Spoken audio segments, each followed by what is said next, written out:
Bintang PSG, Kylian Mbappé, kedapatan masih berjalan pincang dan diragukan masuk line up laga leg kedua semifinal Liga Champions kontra Manchester City. Partai leg kedua semifinal Liga Champions antara Manchester City versus Paris Saint-Germain (PSG) bakal dipanggungkan di Stadion Etihad, Selasa tanggal 4 Mei tahun 2021 atau Rabu dini hari WIB.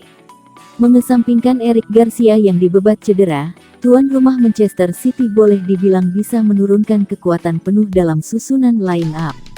Di lain sisi, PSG kemungkinan bakal menyambangi Stadion Etihad dengan kondisi sedikit pincang. Pincang di sini tak bermakna konotatif.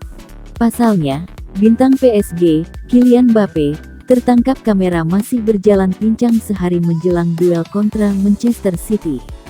Mbappé dikabarkan masih mengalami rasa sakit dari cedera paha yang dideritanya. Jika benar Mbappé absen berlaga, kondisi ini tentu akan menjadi sebuah kerugian besar buat PSG.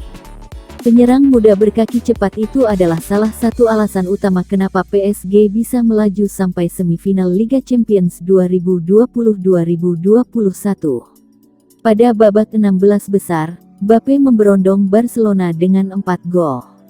Ketika sampai di fase perempat final, giliran Bayern Munchen yang merasakan pedih dibobol Mbappé. Dalam sepasang duel perempat final itu, Mbappé 2 kali menggetarkan jala gawang Bayern. Tanpa Mbappé di ujung penyerangan, PSG tentu membutuhkan pendekatan berbeda. Ex-penyerang Inter Milan, Mauro Icardi, menjadi opsi terdepan buat pelatih Mauricio Pochettino untuk mengisi pos ujung tombak, andai Mbappé gagal kembali ke level kebugaran ideal.